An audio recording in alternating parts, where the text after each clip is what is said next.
I am going to represent graphically or insert a very simple column chart here. And we see that the chart has a number of minimum components assigned by Excel, but that we have a group. Once we're into Charts Tools, we have a group of what is called Graphic Design.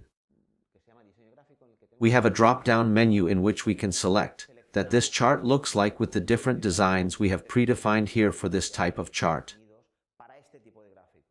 We have defined, for example, that as well as representing a chart, it puts a title.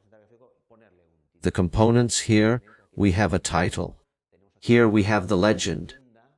We may or may not want to have one. Here we have the data sets.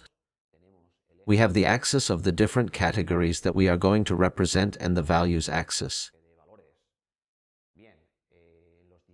The different designs are going to let me observe this graph with designs that might be useful and in any case will be very easy to use.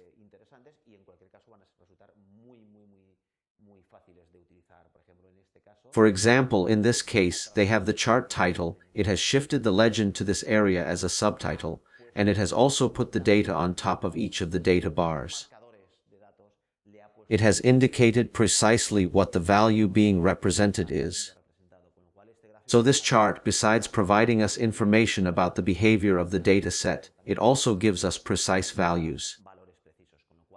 By doing so, we have added great value to our chart.